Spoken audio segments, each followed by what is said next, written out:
Buenas tardes, jóvenes. Buenas tardes, licenciado. Buenas tardes, licenciado. Qué bueno de oírles. Buenas tardes, licenciado. Buenas tardes. Qué bueno de oírles. Buenas tardes. Qué bueno que estamos otra vez en contacto. Buenas tardes, licenciado. Buenas tardes, Jeremías. Qué bueno que estamos otra vez en contacto.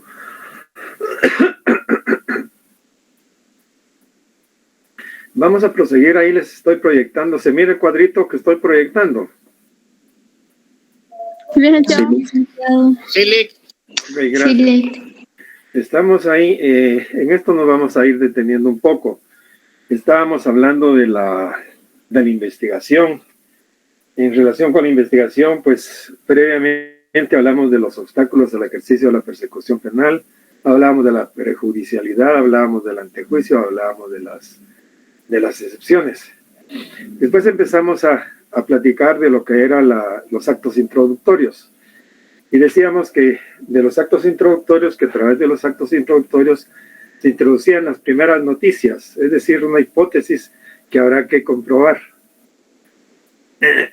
Hablábamos de la denuncia, también hablábamos de la querella. Decíamos que la denuncia era la manifestación de conocimiento que se ha cometido un hecho delictivo y que se manifiesta ante a un órgano competente, a una autoridad competente. En este orden de ideas decíamos que la denuncia podía presentarse ante la policía, ante el juez de instancia, ante un juez, a los tribunales o ante el Ministerio Público. Y que esta podía ser oralmente o por escrito. También hablábamos de la querella. Y decíamos que la querella también era la manifestación de conocimiento de un hecho delictivo, solo que además se le agregaba la instancia, además del conocimiento se le agregaba la instancia de constituirse en querellante en parte, es decir, querellante adhesivo para coadyuvar con la investigación que realiza, en nuestro caso, el Ministerio Público. Nos faltaba que hablar un poquito de la prevención policial. La prevención policial es el último, digamos, de los actos introductorios, o el tercero, digamos, de los actos introductorios habituales para iniciar el proceso penal. Y este ocurre cuando los órganos de jurisdicción penal toman la noticia, es decir, toman la noticia directa de un supuesto hecho delictivo. Es decir, cuando vamos a poner no cuando vamos a poner, sino que cuando la policía actúa porque está presente en el lugar donde se está cometiendo el hecho. Porque aparte está cuando la policía va, o cuando yo voy a la policía y presento una denuncia. Eso es muy aparte entre la denuncia y la prevención policial, porque en la prevención policial, la policía es la que se da cuenta del hecho o está participando en el hecho, y veámoslo con algo fresco de lo que estamos viviendo. Por ejemplo, la policía, en el muerto que hubo ayer en Malacatán, la policía estaba ahí, pues, y tiene que rendir su parte de policía. Ahí no hay querella, no hay denuncia, sino que la policía dice que estábamos ahí en vigilancia y que de repente llegaron unos hombres que estaban manifestando, que estaban poniendo barricadas, que llegaron otros que se alegaron que esto, que el otro, que fulano está sacó un arma, qué sé yo qué fue lo que pasó. En sí, en esencia, esa es la prevención policial cuando en el supuesto hecho delictivo o en el hecho delictivo, finalmente se tendrá que comprobar si el hecho es delictivo al final del proceso. Esta es la prevención policial, es el más común de los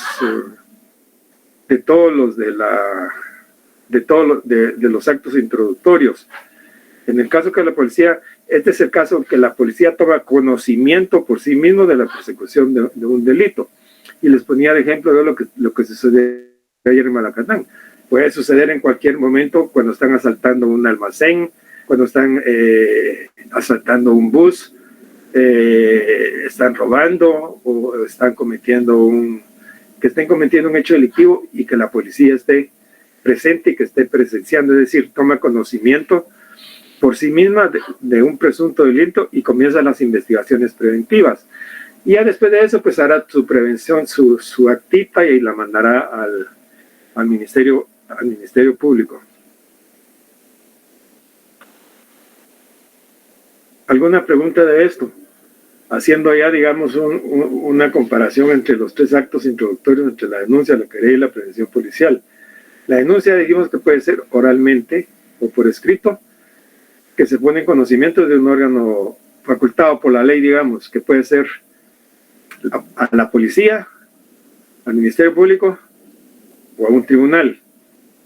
Y luego la querella, que es también la manifestación de conocimiento de un hecho delictivo, pero que además, valga la redundancia, poner en conocimiento el hecho delictivo debe ser por escrito ante el juez que controla la investigación y si le agrega la instancia de constituirse en querellante adhesivo o se le agrega la instancia de constituirse en parte. Porque la en la denuncia no se convierte en parte el denunciante, sino que la denuncia dice, bueno, se cometió un hecho delictivo y ya pasó y investigue el Ministerio Público a ver qué fue lo que sucedió. En la querella no, en la querella hay un yo quiero, hay una manifestación de voluntad, porque yo estoy diciendo, mire, lo que sucedió aquí fue esto del otro, y yo me constituyo en querellante adhesivo. Y propongo, y digo, mire, y practíquense tales y tales diligencias. Ahorita que me estoy recordando, creo que nos quedamos, que estábamos leyendo el código. Ahorita estoy recordando que estábamos leyendo cuáles eran los elementos de la querella.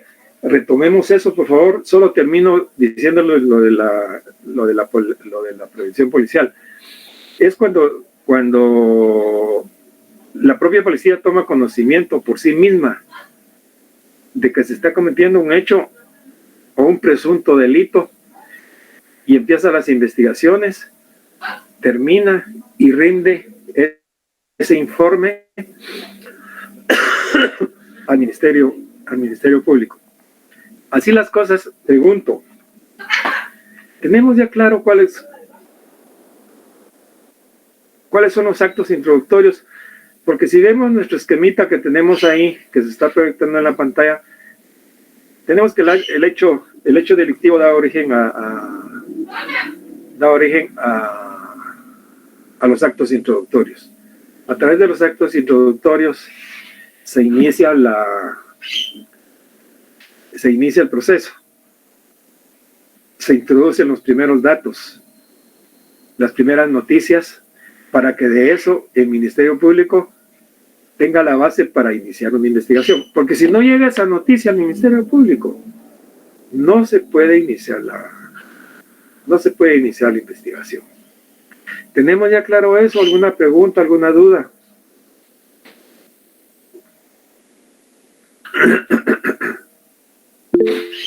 Sí, Arnold. Buenas noches, licenciado. Un día yo estaba escuchando acá con unos compañeros que estaban hablando sobre el notice criminis. No sé si tendrá alguna referencia con alguno de estos actos introductorios, licenciado. O le hacen como que referencia. Los tres.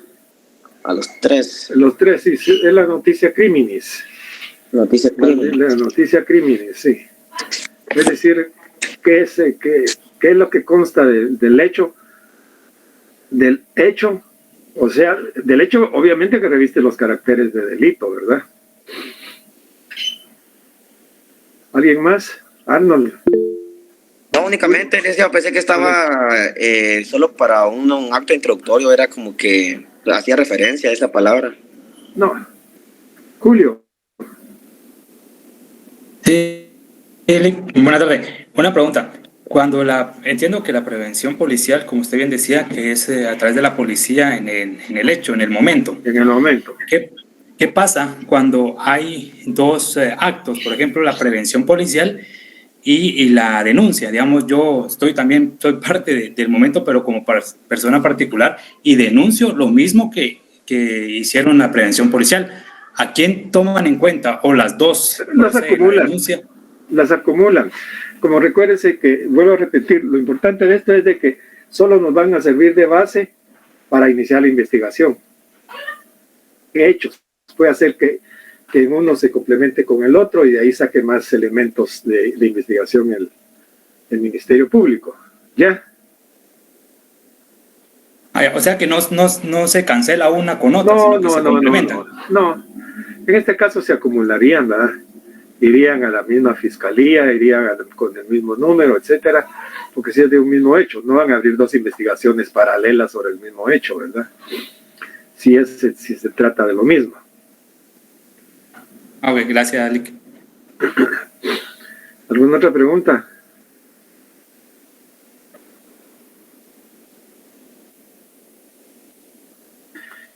Vamos a seguir con los ¿cómo se llama? Con los elementos de la querella. ¿Quién me estaba ayudando? No sé si está, sino alguien que me ayude ahí en el 302.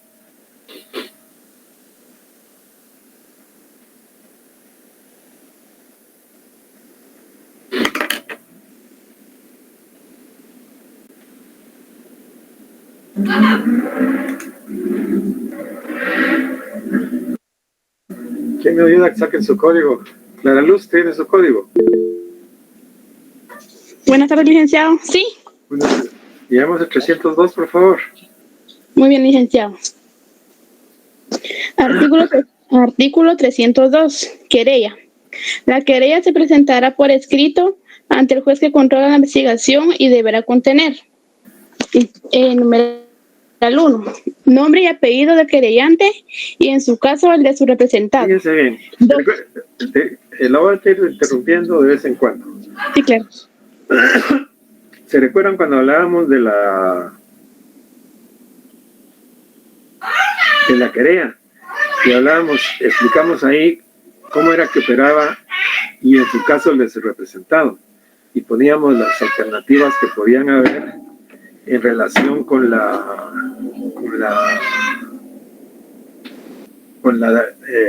mandato, con un mandato o la representación legal de una persona jurídica. Y les expliqué a grandes rasgos cómo es de que se hace un mandato y cómo es que opera y cómo es que se registra y cómo es de que yo tengo las facultades o quién me da las facultades para poder acusar criminalmente. O bien, cuando se hace la constitución de una sociedad, les expliqué más o menos cómo era la constitución de una sociedad y cómo era el gobierno de la sociedad, quién tenía la representación legal de la sociedad y la representación legal de la sociedad, quién la ejercía y quién que representa a la sociedad y cómo se hacía su nombramiento.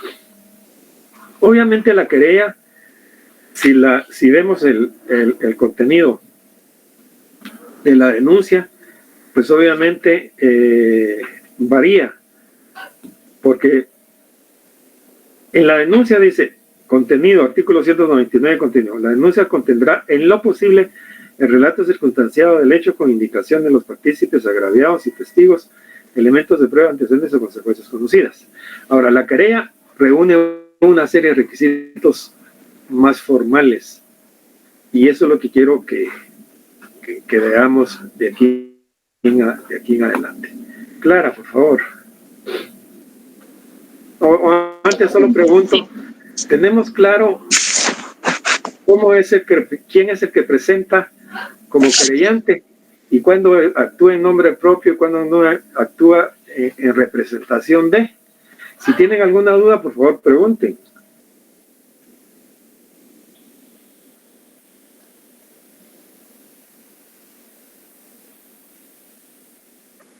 No hay dudas. Sí, Jeremías.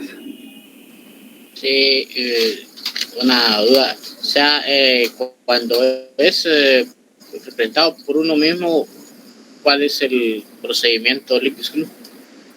Cuando es por uno mismo, simple y sencillamente, aquí hablemos de redacción. Yo, Juan Pérez, de 20 años de edad, casado, guatemalteco, y atentamente comparezco a presentar querella en contra del señor fulano y tal. Obviamente voy a comparecer auxiliado y con la dirección y procuración de un abogado. Donde se complica un poquito es cuando yo estoy compareciendo en nombre de, o sea, en representación de otra persona, porque estoy ejerciendo un mandato o porque estoy actuando en nombre de una persona jurídica.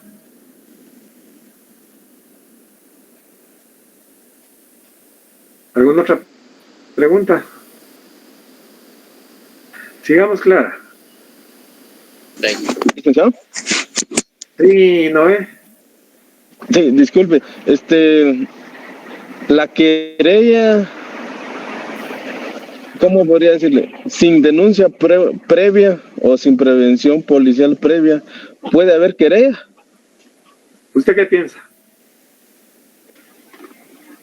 Pues yo digo que sí, pero sería directamente con el juzgado, lo único que ¿Cómo así que solo en el juzgado se podría. ¿Cómo que sí puede haber una denuncia o una prevención previa a una querella? Entonces usted no tiene claro cuáles son los actos introductorios. Los actos introductorios son 3, son diferentes. O el proceso se inicia por denuncia, por querella o por prevención policial. No se puede iniciar por las 3 cosas. La prevención policial y la denuncia, la querella y prevención policial. Esos son los que dan inicio. Los actos introductorios. Son independientes. Por eso les hablaba yo del contenido de la denuncia que está en el 299 y ahorita estamos hablando del contenido de la querella. Es decir, si hay una denuncia, yo me puedo constituir en querellante dentro de la denuncia, pero ya no puedo hacer una querella. ¿Sí? Es decir, me presento y digo, me constituyo en querellante adhesivo porque tengo interés, pero ya se inició por una denuncia. Es decir, que no tengo que hacer una querella para poderme apersonar al proceso, sino que solo lo tengo que decir, manifestar mi voluntad de que quiero ser querellante adhesivo. No sé si con esto le resuelvo ahí su duda.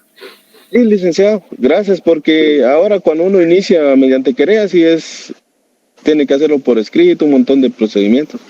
Sí, cuando se inicia la querella sí tiene que ser así desde el principio.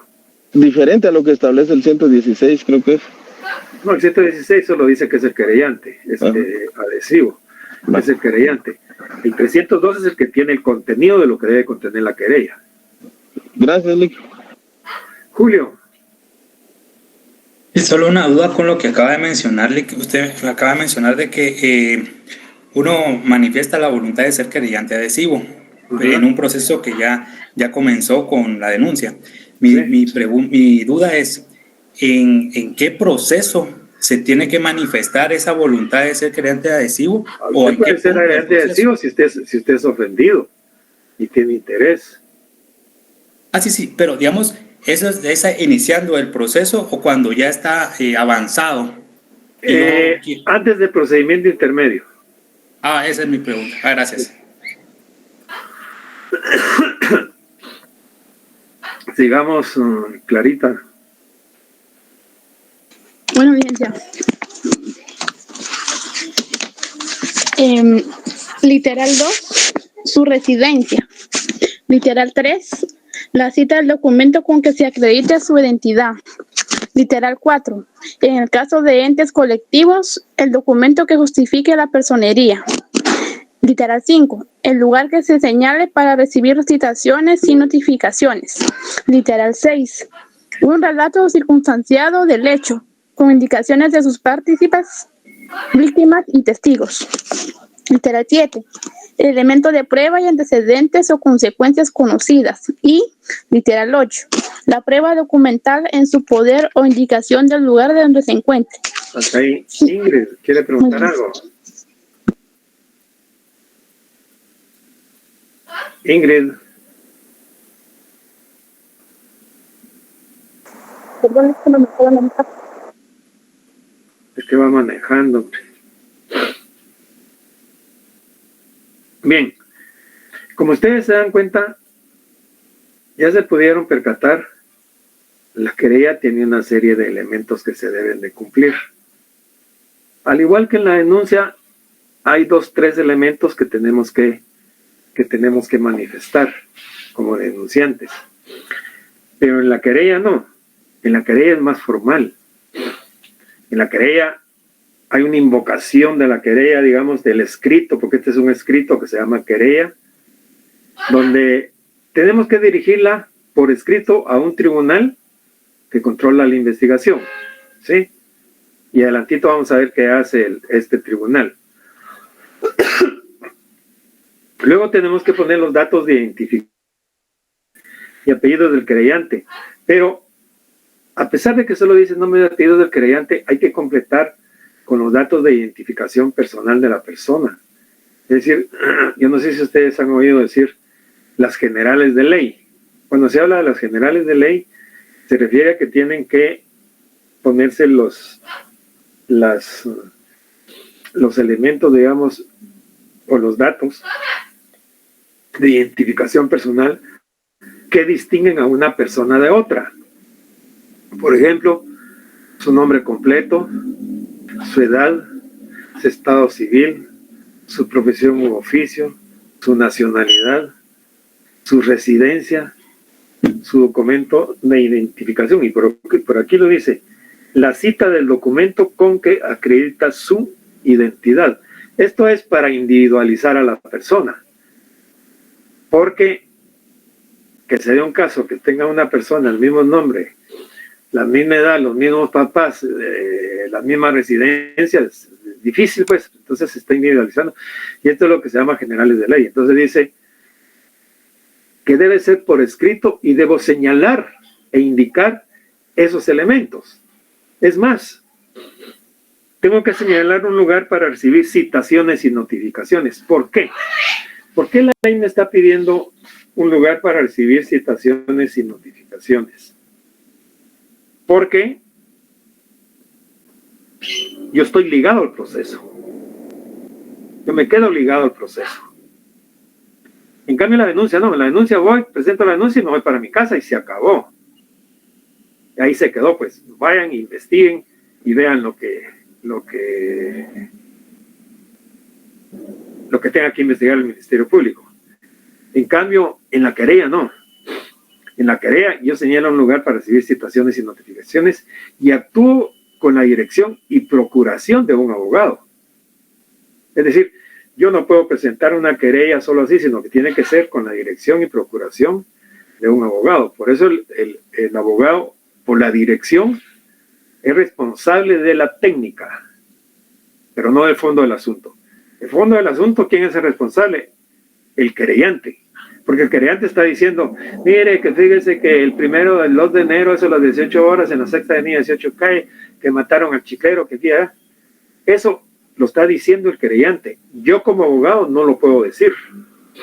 Es decir, yo lo digo, pero porque lo estoy haciendo, porque soy responsable de la técnica y de dirigir el asunto desde su enfoque inicial hasta las últimas consecuencias. Y también de la procuración, o sea, aquellos actos personales que se hacen para que se realicen determinados actos.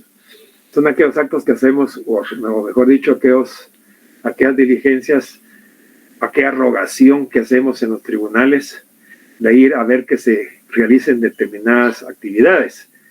Mire, que páseme esta firma, que sí ya salió, que sí ya hicieron esto, que manden al Ministerio Público, que haga esto, que haga el otro. Inclusive al Ministerio Público, mire, ya oyeron a los testigos, ya como va, ya mandaron a pedir el informe a la SAT, ya mandaron a hacer esto, ya mandaron a hacer, esa es la rogación que se hace. Entonces yo actúo en nombre, yo actúo en lo personal como querellante, pero tengo que cumplir con ciertos requisitos. Y dentro de otros está que tengo que señalar un lugar para recibir citaciones y notificaciones. ¿Por qué? Porque me constituyo en parte, quedo ligado al proceso, estoy ligado. Es decir, me tienen que notificar. En la denuncia no. En la denuncia, yo pongo la denuncia y allá que miren qué investigan. Mi obligación es presentarla y punto. En cambio, aquí en la querella, sí, yo quedo ligado al proceso y por estar ligado al proceso se me tiene que dar intervención, se me tiene que dar noticia. ¿Correcto? ¿Se entiende eso, jóvenes, o tienen alguna duda?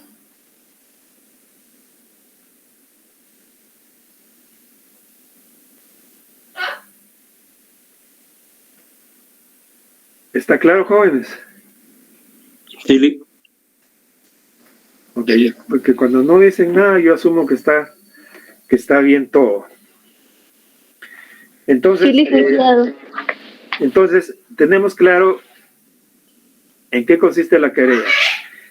Además, en la querella también tenemos que hacer un relato circunstanciado con indicación de partícipes, víctimas y testigos, elementos de prueba o antecedentes o consecuencias conocidas. ¿Y por qué decimos elementos de prueba? A ver quién me puede sacar de dudas por qué se dicen elementos de prueba y por qué no decimos simple y sencillamente prueba. ¿Por qué no decimos simple y sencillamente prueba, sino que decimos elementos de prueba o antecedentes o consecuencias conocidas? Pero quedémonos solo con elementos de prueba. Sí, Byron. Buenas tardes, licenciado. Creo yo que dentro del debido proceso, el elemento de prueba es como que el acompañamiento del expediente durante el debido proceso para las aclaratorias dentro de los mismos autos que puede componer el expediente. Pero se llama elementos de prueba.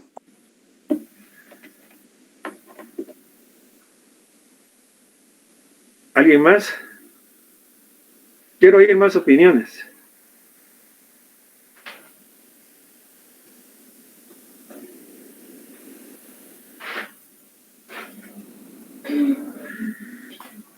A ver, ¿por qué se habla de elementos de prueba?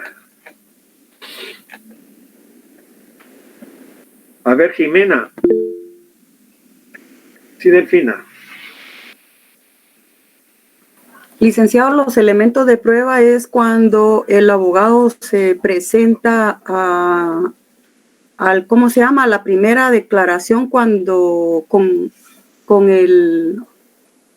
donde él se constituye para presentar como antecedentes penales, policíacos, cartas de recomendación del trabajo y que él andaba en otro lugar para desvirtuar de lo que lo están acusando. Y la pistola y la necropsia. Si está muerto este es un caso de un asesinato. Y la necropsia, el informe de las cámaras, etcétera. ¿Por qué no se le llama prueba si solo se le llama elementos de prueba? Siempre se habla de la escena del delito y se llama en la escena del delito, ¿ah? Ahí están los elementos de prueba. ¿Pero por qué no le llamamos prueba? María José. Buenas noches, licenciado. Yo considero porque estas son fuentes prácticamente que respetan formalidades y procedimientos y así mismas son obtenidas de manera lícita. Respetan formalidades, sí. No sé qué más dijo.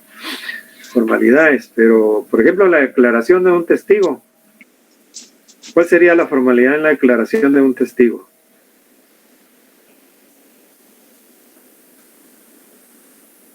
Y considero que son elementos de prueba porque todavía no se les ha dado el valor que tienen, el valor probatorio que tienen en un proceso, pienso yo. Eso ya es valoración de la prueba.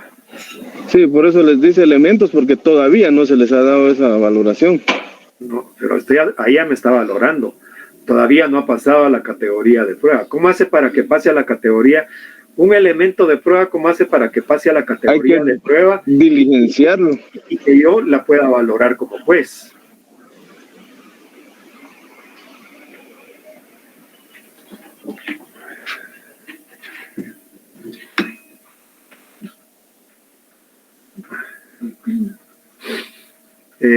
Emma. Licenciado, no sé si estoy mal, pero para mí un elemento es porque va a reconstruir todo para poder validar el caso. Creo que la palabra correcta tal vez no sea validar, pero sí para hacer toda esa escena y así pues tener las pruebas contundentes en este caso para defender. Andy.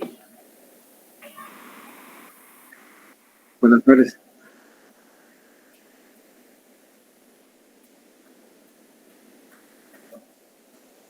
Sí, no, en eso, Andy, disculpe que lo interrumpa. En eso estamos claros, que esos son elementos de prueba, pero la pregunta es, ¿por qué no se le llama prueba? Al arma, al peritaje, a la declaración de testigos en el Ministerio Público. A ver, Julio.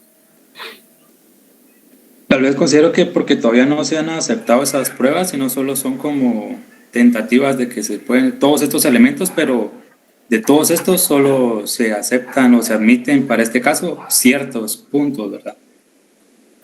Considero yo, no sé. Por ahí vamos orientados, Julio. Realmente se le llaman elementos de prueba porque todavía no han sido, vamos a utilizar las palabras de Noé, diligenciados, introducidos al proceso con las formalidades que determina cada elemento de prueba. En esta fase de investigación que ustedes tienen ahí en el cuadro, el Ministerio Público investiga y su función principal es fundamentar la acusación. ¿A través de qué? A través de ir recogiendo elementos de prueba para probar con la verdad que el hecho es constitutivo de delito o que la persona participó en el hecho que se le imputa. Entonces va recogiendo elementos de prueba y no los podemos llamar pruebas porque van a pasar a la categoría de prueba cuando se diligencien, cuando se introduzcan al debate, en el debate. Porque les voy a poner un ejemplo. Yo por eso le decía a María José, por ejemplo, en la declaración de testigos, ¿cuál sería la formalidad? Porque hay que formalizar ¿cómo se llaman? Las pruebas hay que formalizarlas para que pasen o los elementos de prueba para que pasen a la categoría de pruebas. Por ejemplo, veamos algunos ejemplos. Un testigo. Yo fiscal del Ministerio Público, llamo a la viejita que estaba atravesándose la calle, al hot dogero que estaba vendiendo los hot dogs y al taxista. Y les digo, a ver, y ni siquiera el fiscal, sino que el auxiliar fiscal o un oficinista que está ahí, a ver, ¿qué le consta a usted del hecho? Pues fíjese que el día 2 de enero, a las 18 horas, yo estaba parado ahí en la esquina. Estaba haciendo los hot dogs cuando llegaron los dos de una moto, que esto, que el otro, que aquí, que allá, etcétera, etcétera. A usted, viejita, ¿qué le consta? Pues fíjese que me iba atravesando, que aquí, que allá, como yo tengo buena memoria, yo recuerdo que el número de la placa de los dos que iban huyendo en la moto eran tales y tales. Y así cada quien da su versión desde el punto de vista que estaba. ¿Sí? Luego, en su investigación, el Ministerio Público manda a pedir informe a la SAT de quién es la moto, etcétera, etcétera. Luego también pide informes de medios científicos o qué sé yo, el informe de la necropsia. Manda a pedir informe también a la DIGECAM de quién está registrada el arma, porque se les cayó y la recogieron, qué sé yo, cómo puede ser el caso. Pero para que esos elementos de prueba que está recogiendo, que está aprehendiendo el Ministerio Público, para que pasen a la categoría de prueba, tienen que ser introducidos al proceso, porque ahorita solo me están sirviendo de base para fundamentar la acusación, para fundar la acusación.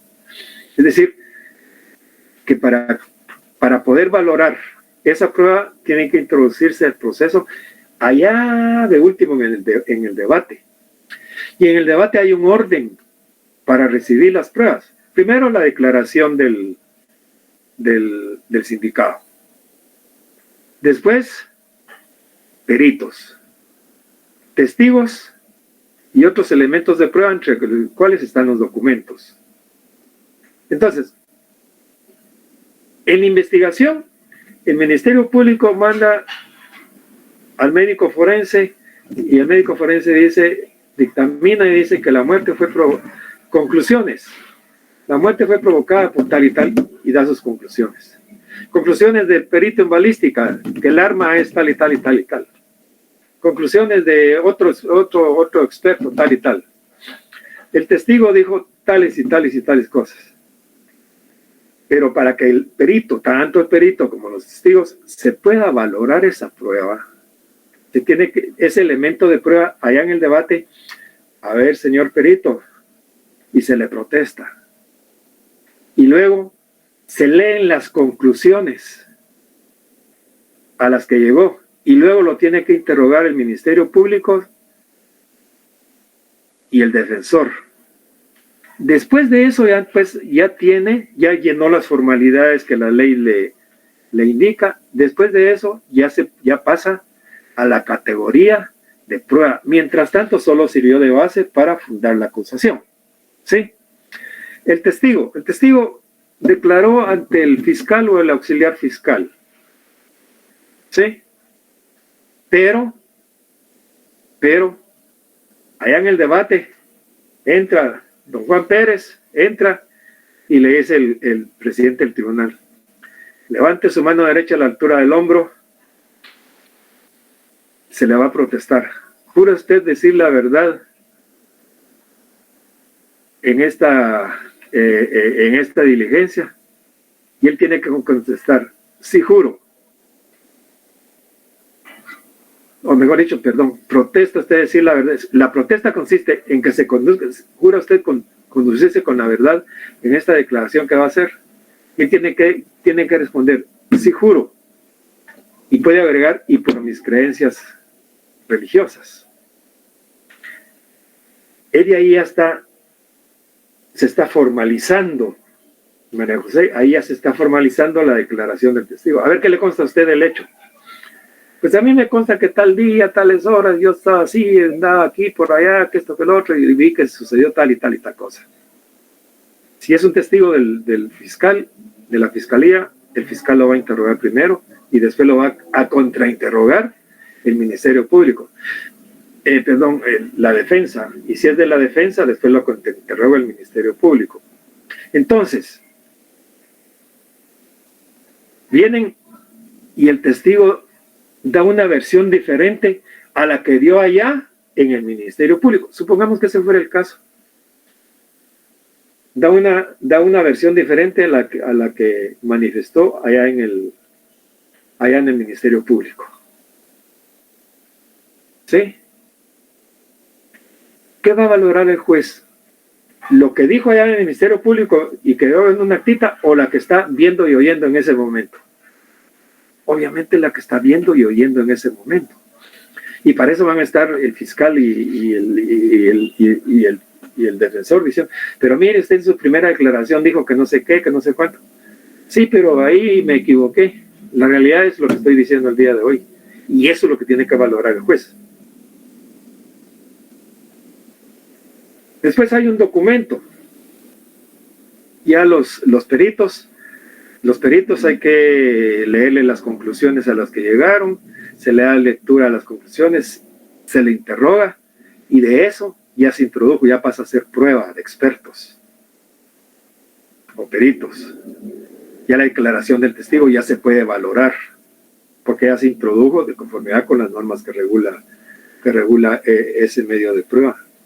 Los documentos, dice, se deben introducir por su lectura. ¿Qué quiere decir esto?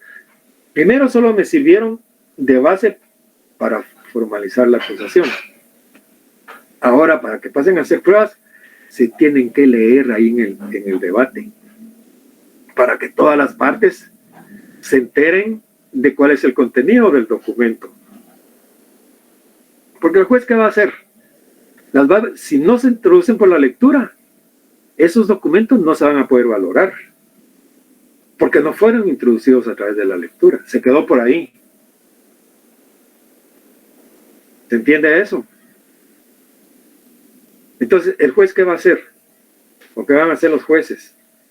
Van a ¿cómo se llama? A valorar la prueba a través de la sana crítica razonada. Haciendo, o analizando, mejor dicho, a través de la experiencia, de la lógica, del conocimiento jurídico, de la doctrina y jurisprudencia, van a ir analizando cada uno de los medios de prueba en particular y relacionándolos unos con otros para llegar a una conclusión jurídica. ¿Sí? Entonces, por eso es que ahorita solo podemos hablar de elementos de prueba. Solo podemos hablar de elementos de prueba, no podemos hablar de pruebas. Porque son pruebas son pruebas, sí, y solo sí, se introducen al proceso, en este caso, en la etapa del debate, y son introducidas de conformidad con las reglas que determina para cada uno de esos elementos de prueba, para que se puedan valorar. Ahí pasan a la categoría de pruebas. ¿Alguna pregunta?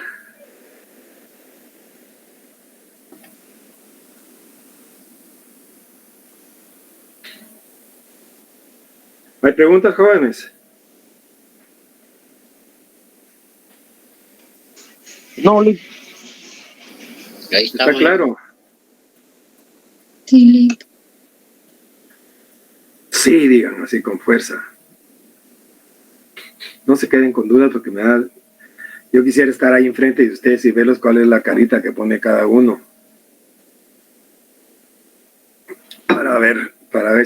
Para psicologiarlos, para ver si tienen dudas o no.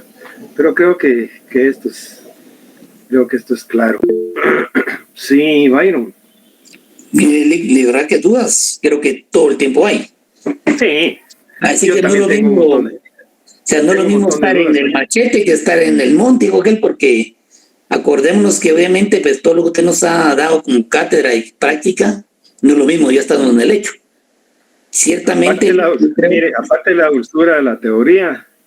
Y aparte de la práctica. La amargura de la realidad. Sí, licenciado, yo creo que es muy importante, obviamente, la teoría y la enseñanza que usted da, ¿no? Obviamente. Sí, todo esto a mí me gusta concretizarlo en el curso 2, porque ahí es donde vamos a hacer. Ahí vamos a hacer una tarea. Como usted bien dice, dudas ahí van a haber un montón. Yo tengo una cara así con que, ¿será que entendí o no entendí? Pero creo que obviamente yo me tengo que reforzar luego, pues, y dictaminar los procesos que usted ya nos ha dado en práctica, en enseñanza. Yo le decía al inicio con mi respuesta los elementos, porque creo yo pues que son parte de un expediente, son parte de una carrera, de todo lo que conlleva este elemento.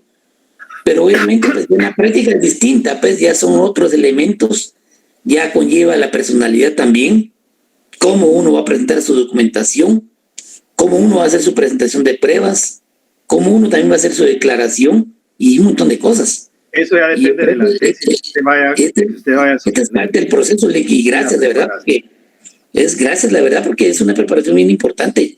Mire, la verdad que yo, en los años que hurta en la U, me he topado con varios catedráticos, pues, y uno sí, y otro no. Gracias a Dios en este semestre tengo uno sí, que nos está enseñando, la verdad, y esa es parte, pues, de todo este proceso, de la enseñanza. Y dudas siempre van a haber, en todo momento. Mire, siempre van a haber, y le agradezco la pregunta porque yo sé que todos decimos sí entendimos, pero si al final nos quedan dudas. Sí quedan dudas, pero yo gracias por su apoyo hoy.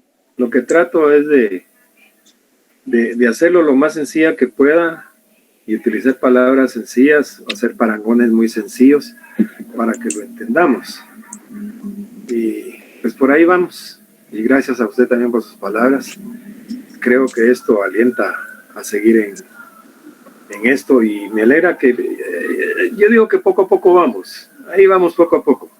Yo estoy seguro, pero muy seguro que al final del curso vamos a salir con una buena, no con una buena preparación, diré yo, por lo menos con una mínima panorámica de lo que es todo el proceso. Si logramos eso, pues ya lo demás tendrán que hacerlo ustedes en su tiempo. Porque, ¿qué creen ustedes que se necesita para ser abogado? A ver, Byron, ¿qué cree usted que se necesita para ser un buen abogado? Mire, licenciado, primero, pues obviamente tener la libertad de hablar. Tener esa soltura, perder ese miedo. Porque esa es una parte importantísima. Luego tener todo el conocimiento legal de toda la ley, no al 100%, porque siempre a uno se le escapa algo. Tener la preparación necesaria, obviamente. Ser conocedores, prepararse. ¿Qué le puedo decir más? Bueno, eso es lo que yo tengo como visión. Vamos a resumir eso. Se necesita 5 años de teoría y 20 de práctica. Exactamente, ahí va la cosa. Así va la cosa. Ahí va la cosa, porque mire, no es lo mismo estar en el aula que estar en el campo. Eso es cierto. Que no es lo mismo estar sentado que estar en la llanura. Ver desde la llanura las cosas es diferente. No, claro que sí, le queda así, eso es bien claro. Es como yo le dije una vez a un secretario de un juzgado, que yo madrugué para llegar a Quetzaltenango a las 8 de la mañana y diligenciar un despacho de una notificación de un juicio que llevaba. Y lo empezó a leer y me dijo, eso está malo, no se lo recibo. Era un despacho que había mandado un juez. Y yo, a simple paréntesis, regresé con el juez y le dije, mire, no me lo quisieron recibir. ¿Y quién fue? Sí, fue, por poquito se le sale la palabra, güey, ¿quién fue ese cachimbiro, amigo, que me quiere enseñar a mí? Y yo todavía me molesté mucho con el secretario del tribunal y le dije, mire, le dije, no es lo mismo que usted donde está sentado ahorita, que estar de este lado del escritorio. Y así son las cosas, pues. Y no me lo recibió. Y yo me recuerdo que yo había sido profesor de y después se hizo mi amigo, porque inclusive fue un tiempecito mi auxiliar. Él era magistrado en una sala de Quetzaltenango. Y como las salas tienen jerarquía sobre los tribunales. Y lo fui a buscar. Y desafortunadamente no estaba. Y yo llegué molesto a la sala, ¿eh? Porque había madrugado, había llegado a buena hora, porque teníamos que hacer todo el diligenciamiento, ir a notificar, regresar, que me dieran de vuelta el despacho razonado y yo regresar aquí a Guatemala. Al final del día, y a las 8:30 ya no tenía nada que hacer, llegué a la sala, pregunté por él y hablé y estaba un poco molesto. Lo cierto que un día, platicando con Carlos, le digo, mire Carlos, le digo, yo lo fui a buscar. Porque usted, por un clavo de mi despacho, usted fue el que llegó, me dijo. Sí, yo fui el que llegué, le dije, lo fui a buscar. Me dijo, mire, me dijo, yo solo me enteré de la situación y mandé a llamar al secretario de ese juzgado y le metí una trapeada, me dijo. De veras, meme, me dijo, porque el meme me decía. De veras, meme, me dijo, le metí una trapeada a ese, ¿cómo se llama?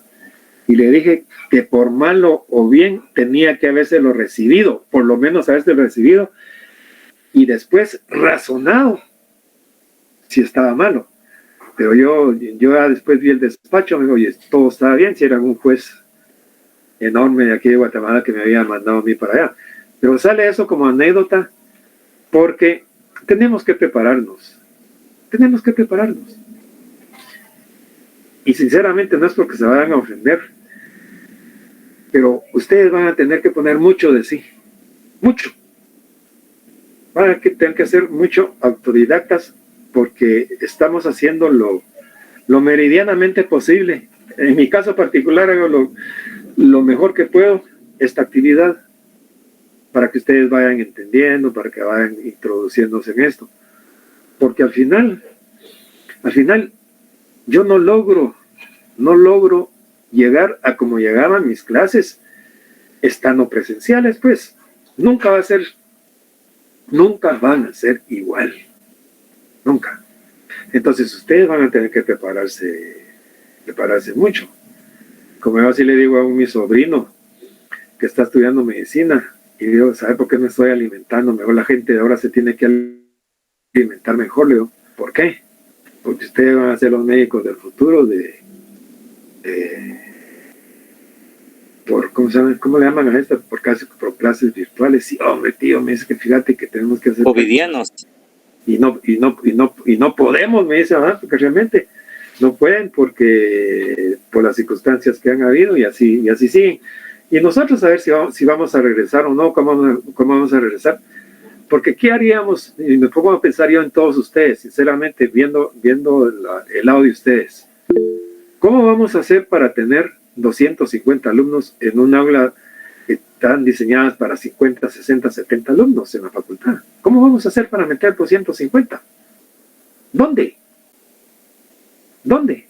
Fíjense que yo una vez tuve un profesor de una universidad de Estados Unidos, en un curso que tuve, y le pregunté cuál era el número ideal para un aula. ¿Cuántos alumnos creen que me dijo? A ver, Byron, ¿cuántos alumnos cree usted que es lo ideal? Hace mucho, unos 100, Lick. Unos 100. ¿Qué dice Telma? Sí, mucho. Considero que un máximo de 30 para una buena enseñanza. Noé, ¿qué piensa? Pues unos 25 alumnos. El número ideal que me dijo ese profesor de esa universidad de Estados Unidos, mira, me dijo, el número ideal son 12. Ya 15 es una superpoblación. Ya que estamos jodidos, Lick. Recontragodidos. Si yo me recuerdo que cuando estuvo Binder y Mayer aquí en la facultad haciendo el anteproyecto del Código Procesal Penal, que es el que tenemos ahora, Binder era más joven, pues, y todos estábamos más jóvenes, nos acercamos más a él. Y como eran dos argentinos, hablábamos de fútbol, hasta se chamusqueaba con ellos.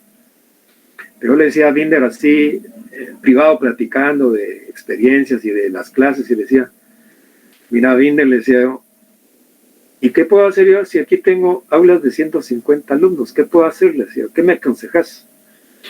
Mira, me dijo, y no se me olvidan las palabras, lo que puedes hacer es un milagro. Y eso es lo que hacemos siempre, tratamos de hacer un milagro. Porque, fíjense, ahorita estamos en la clase 115 conmigo. Pero en el listado oficial de esta clase tengo más de 200. Y en los exámenes llegan más de 200. Pero normalmente, a veces no llegamos ni a 100 que están aquí presenciando la clase. Y los que no están, van a ganar. Van a ganar. Y van a ir pasando, van a ir pasando y van a ir pasando. El problema va a estar cuando estemos en la calle. Cuando salgamos, como les digo yo, al monstruo de 1000 cabezas. Cuando estemos ahí, debatiendo con todos, viéndonos y rasgándonos las vestiduras por ver cómo conseguimos un caso o cómo conseguimos un trabajo. O cómo nos vamos conectando en el Ministerio Público, en la Defensa Pública, en los tribunales, en un bufete, o por ahí para ver qué voy a hacer. Si estuviéramos todos en la facultad, no cabemos. No cabemos. Si yo en las dos secciones tengo más de 500 alumnos. Tengo más de 500 alumnos en las dos secciones. ¿Dónde vamos a meter 500 alumnos que estén llegando? En primer lugar, no llegarían a diario. ¿Qué? Entonces, bueno, pero ya me estoy pasando a la administración de la facultad, eso que lo miren otros. Pero bueno, así estamos. Entonces, quedamos claro qué son elementos de prueba y qué es prueba. Obviamente las dudas que van quedando es cómo lo voy a hacer, porque no tenemos la práctica. Porque, lástima que el tiempo va avanzando, porque sería bueno tal vez hacer una querella. Me los digo yo, ¿cómo aprendemos a hacer una querella? En el curso práctico se los digo, y ahí la hacemos. ¿Cómo aprendemos a hacer una querella? Pues una querella se aprende haciéndola. Y la voy a hacer otra vez, 5, 10, 15 veces. Hasta que yo aprenda a hacer una querella. Y van a variar los hechos, van a variar las circunstancias. Y cuando me hablen para plantear una querella, y a los 6 meses llega otro y me va a decir, mire, quiero que me plantee una querella, o que me aconsejen esto. Usted dice, bueno, vamos a plantear una querella. Voy a tener que agarrar otra vez mi código y a estudiar. Y vamos a pasar los 20 años de práctica y vamos a seguir estudiando. Y vamos a seguir leyendo. Porque va evolucionando esto, ¿va? Como decía Couture, el derecho cada día se transforma y entre menos se estudian, menos es abogado. Pero bueno, sigamos entonces con la querella. Si no hay, pregunto por última vez, ¿no hay alguna pregunta, alguna duda por ahí?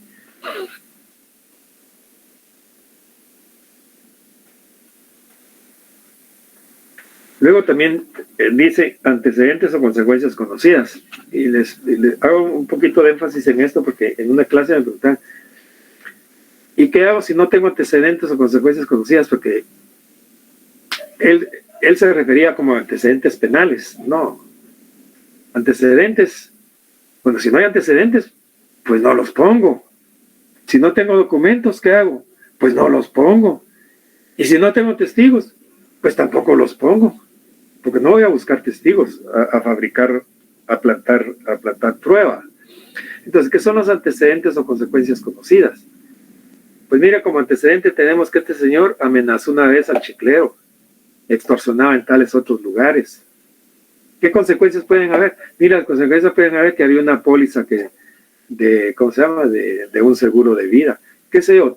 Y todos esos datos son los que le van a servir a la fiscalía o al fiscal para poder investigar. Repito entonces lo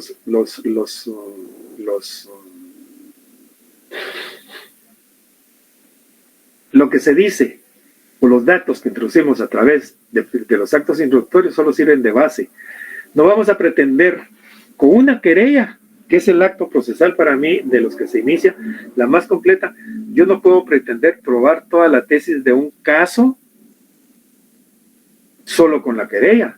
No, yo le voy a dar los elementos de ahí y el Ministerio Público tendrá que ir viendo cuál puede ser o cómo puede ser la tesis que va a sostener hasta el final, con una acusación, con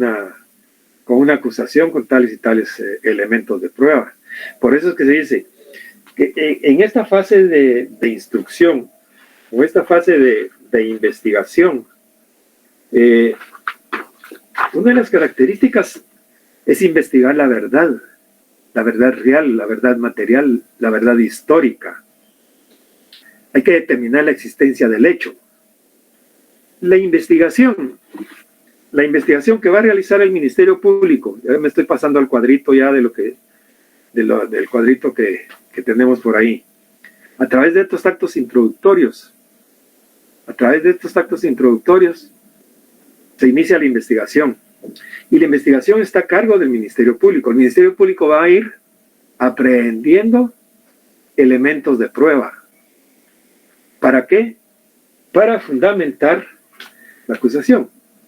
Leamos el 309. ¿Quién estaba leyendo? Clarita, por ahí estaba Clarita.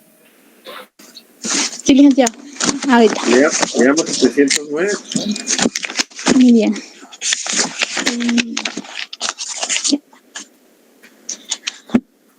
Artículo 309. Estamos en el capítulo 4, en el procedimiento preparatorio, la instrucción. Esto está relacionado con lo que es el procedimiento común. El libro segundo dice el procedimiento común. Es el artículo 285. Y les voy a dejar de leer para que vayan leyendo ahí su código del 285 en adelante, hasta que lleguemos a lo que es el procedimiento intermedio.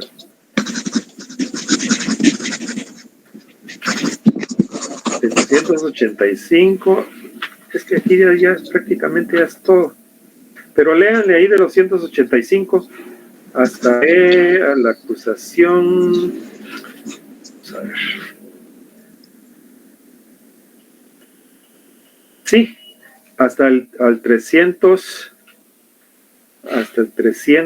vayan leyendo ahí poco a poco, hasta el 345. Del 285 al 345. En eso nos vamos a estar concentrados todo esto que estamos viendo ahora. Entonces leamos el que le dije a Andreita, Clarita, por favor. 309. Muy bien, licenciado. Artículo 309. Objeto de la investigación. En la investigación de la verdad, el Ministerio Público deberá practicar todas las diligencias pertinentes y útiles para determinar la existencia del hecho, con todas las circunstancias de importancia para la ley penal. Asimismo, deberá establecer quiénes son los partícipes, procurando sus partícipes, procurando su identificación y el conocimiento de las circunstancias personales que sirvan para valorar su responsabilidad o influya en su punibilidad. Verificará también el daño causado por el delito, aun cuando no se haya ejercido la acción civil. El Ministerio Público actuará en esta etapa a través de sus fiscales de distrito, agentes fiscales y auxiliares fiscales de cualquier categoría previstos en la ley, quienes podrán asistir sin limitación alguna a los actos jurisdiccionales relacionados con la investigación a su cargo, así como a diligencias de cualquier naturaleza que tienda a la averiguación de la verdad, estando obligados todas las autoridades o empleados públicos a facilitarles la realización de sus funciones. Ok. Solo, licenciado. Hasta ahí, muchas gracias. Gracias, Clarita. Entonces, en esta fase de proceso de investigación se dan una serie de actividades. Una serie de actividades donde el Ministerio Público investiga e impulsa el proceso. Está a cargo y es responsable de la investigación. Ahí está en el cuadrito de en medio que ustedes tienen en el cuadro que les está proyectando, que ya tienen ustedes por ahí. Entonces, en el Ministerio Público, en su quehacer, investiga. Investiga y los hechos, mejor dicho, eso es lo que les quería decir cuando puse a leer a Nate. Realmente la investigación, para que se les quede de una vez, va hacia dos puntos. Uno es a determinar el hecho, a comprobar el hecho. Primero, si es un hecho delictivo o no. Bueno, ya definimos que es hecho delictivo porque ahí está el muerto. Y a la necropsia dijo el médico forense, sí, que efectivamente estaba muerto.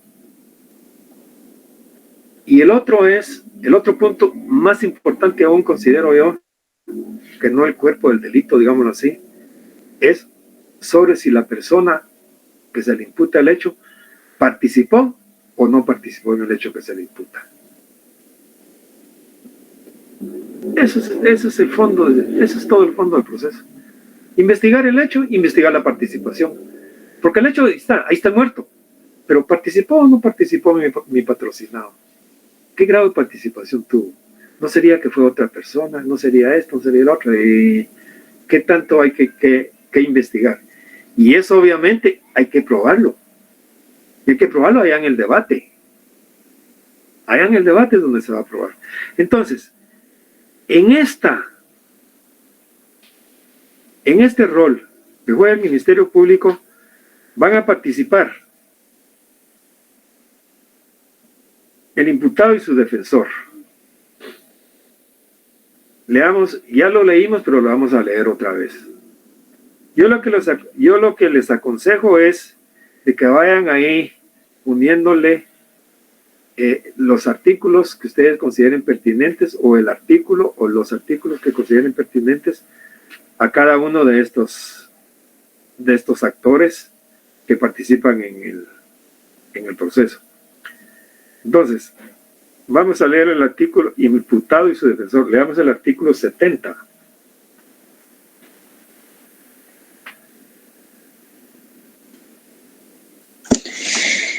Artículo 70. Denominación. Se denominará en sindicado, imputado, procesado o acusado a toda persona a quien se le señale de haber cometido un hecho delictuoso y condenado a aquel sobre quien haya recaído una sentencia condenatoria firme. Artículo 71. ¿Sigo leyendo, licenciado? No, solo ahí está. Entonces, ¿quién participa? El imputado. ¿A quién se le denomina imputado? Aquí ya sabemos que es al sindicado, imputado, procesado o acusado, a toda persona a quien se le señale de haber cometido un hecho delictuoso.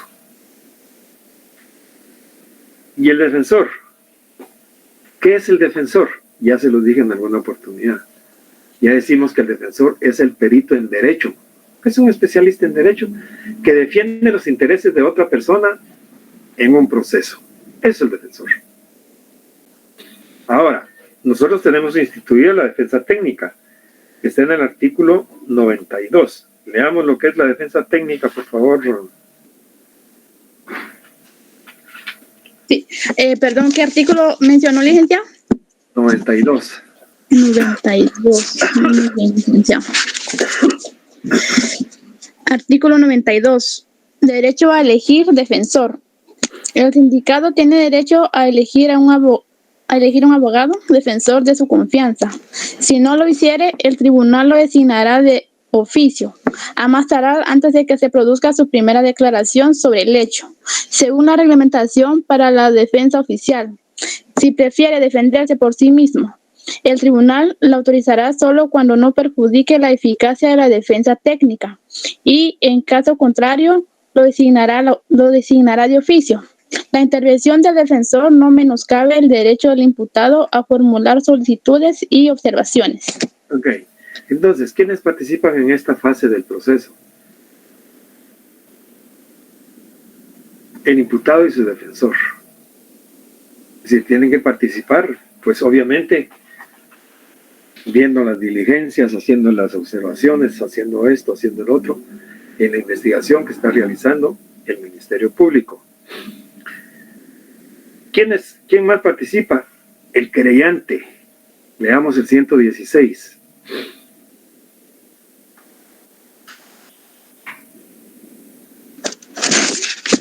Miren, ahorita.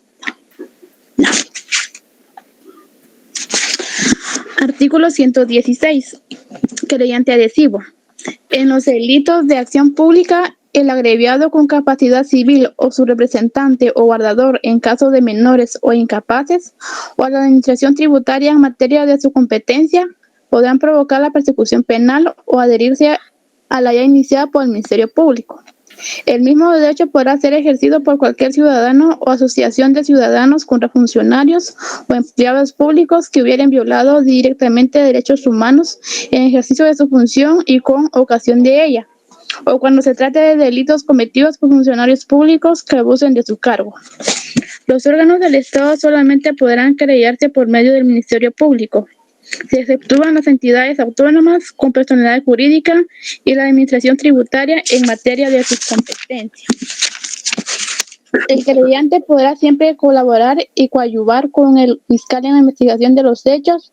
Para el efecto, podrá solicitar, cuando le considere la práctica y recepción de las pruebas anticipadas, así como cualquier otra diligencia prevista en este código. Hará sus solicitudes verbalmente o por simple oficio dirigido al fiscal, quien deberá considerarse y actuar de conformidad.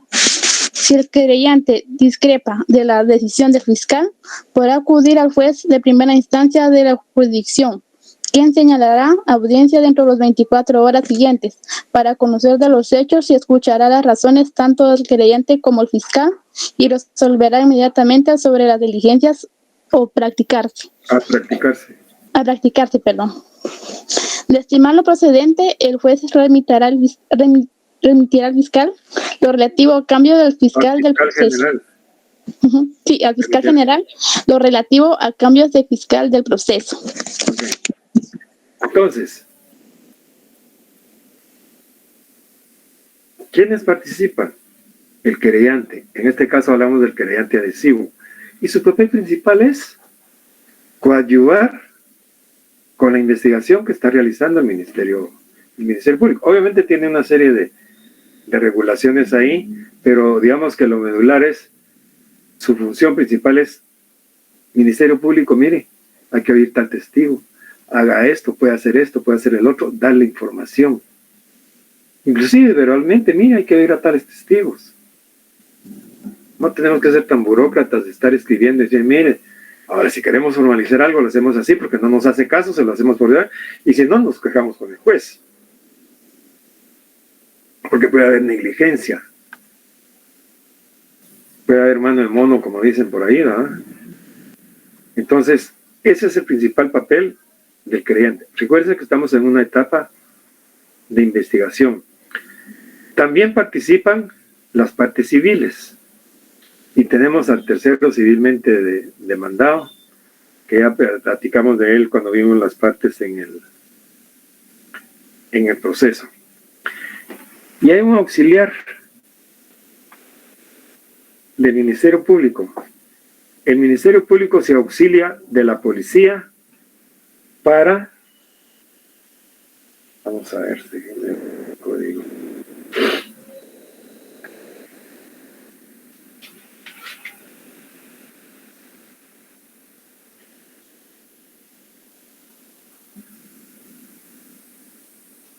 Leamos el 107, por favor. Bueno, licenciado.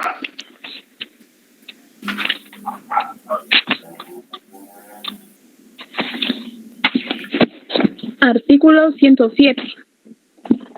Perdón, capítulo 3 del acusador y órganos auxiliares, sección primera, el Ministerio Público. Artículo 107. Función. El ejercicio de la acción penal corresponde al Ministerio Público como órgano auxiliar de la Administración de Justicia conforme a la disposición de este Código.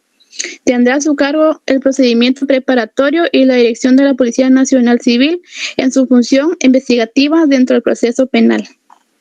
Okay. Tendrá a su cargo el procedimiento preparatorio y la dirección de la Policía Nacional Civil en su función investigativa dentro del proceso penal. Es decir, que la policía es un auxiliar, no es parte dentro del proceso, no nos vayamos a confundir. No es parte, sino que se auxilia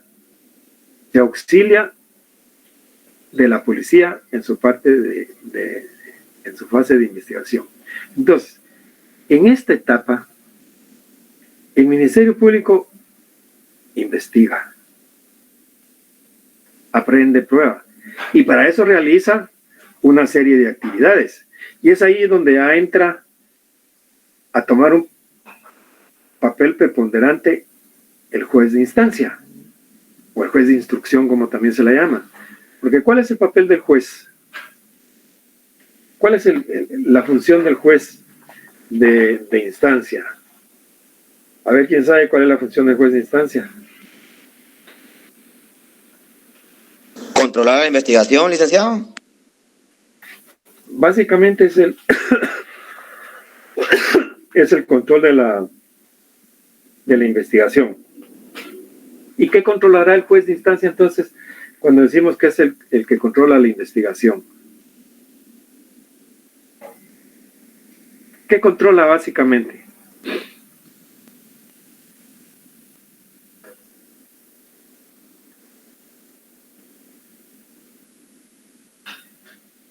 ¿Qué piensan ustedes que controla? ¿Las pruebas, licenciado, o no? Las pruebas no. Las pruebas, los elementos de prueba los está recabando, aprehendiendo el Ministerio Público. En esta fase de investigación, el Ministerio Público realiza una serie de actividades, especialmente de investigación, de medidas de fuerza, de coerción. Esas son las prácticas que básicamente es. Entonces, por ejemplo, se puede practicar un allanamiento. Se puede practicar un allanamiento. Déjenme ver un momentito.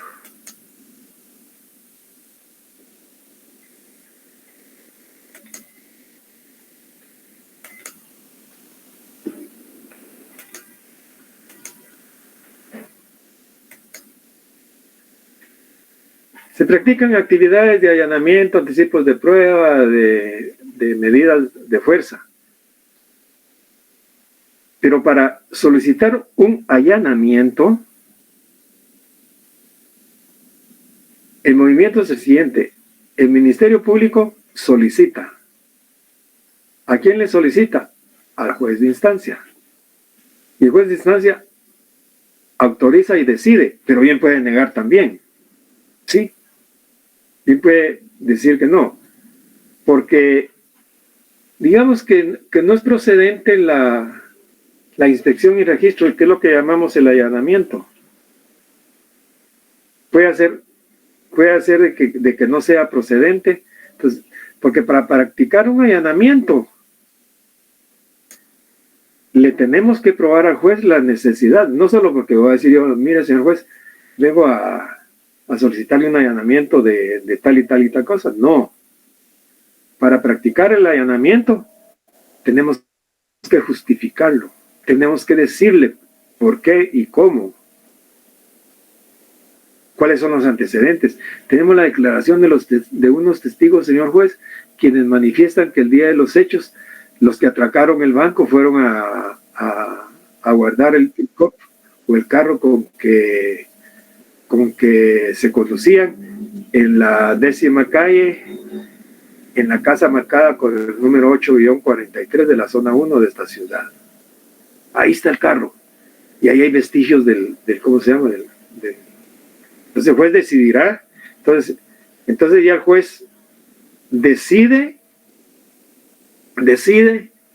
si autoriza. Entonces, es un juez contralor de garantías. Es un juez contralor de garantías, para que no se violenten garantías constitucionales, principios constitucionales, garantías procesales. Porque si se practica un allanamiento, por ejemplo, sin una orden de juez, pues obviamente será fruto del árbol envenenado. Esa prueba o ese elemento de prueba, cuando traten de que sea prueba, no la van a poder valorar porque fue concedida no de conformidad con las normas que regula cada elemento de prueba. Por ejemplo, el allanamiento se tiene que practicar y tendrá que documentarse mediante un acta. Y esa acta, para que se pueda valorar o para que puedan darle valor probatorio a lo que recogieron en ese allanamiento, se tienen que dar, se tienen que incorporar a través de la lectura, allá en el debate. Entonces, este juez de instancia es un juez contralor de garantías. ¿Sí? ¿Se entiende eso? ¿Alguna pregunta? Si no, dejamos ahí y vamos a, por favor, leen de los artículos que le dije para que vayamos viendo cómo es que se va desarrollando esta etapa. Ay, qué bueno. Por eso se mira bien hermoso, ¿no? Qué trapeado. Nada que no lo vea. Te felicito. Si me gusta mucho. ¿Estás cansado o no? Yo te diría que nos echemos una cosa, pero Buenas noches, licenciado. Le saluda Rubidia. ¿Me podría regalar 5 minutos de su tiempo? Mucho tiempo, Rubidia. Bueno, 2 minutos. Ya tenemos 2 horas, ya tenemos 1 hora y pico de estar aquí. Licenciado, disculpe, es que es tema personal. Escríbame. Le mandé correo, es con respecto al parcial, no sé si se recuerda. Sí me recuerdo, ahí lo voy a ver. Ya lo vi, ya lo vi de hecho. Mire que estoy muy preocupada con eso y la mera verdad, no sé qué pudo haber sucedido, pero... Siga preocupada porque todo está bien, pero sí quiero comentarle algunas cosas ahí. Ya revisé su texto. Ay, por favor, licenciado. Le voy a escribir para darle mis comentarios, ¿sabes? Ay, por favor, licenciado, mire que sí estoy muy preocupada por eso, porque legalmente sí hice mi parcial en tiempo correcto. En tiempo correcto. Sí, lo que no entiendo es qué pudo haber sucedido ahí, porque la mera verdad, si no estuviera con tanta insistencia. Y sí me preocupa porque es un curso, pues, de que no quiero dejar y la mera verdad quiero... ¿Quién va a querer dejar? Nadie. Exacto. Nadie quiere dejar, pero estas son las cosas. Bien, jóvenes. Le agradezco mucho, licenciado. Feliz noche. Llegamos ahí, jóvenes. Feliz noche. Feliz noche, licenciado. Feliz noche, Lick. Feliz noche, licenciado. Feliz noche.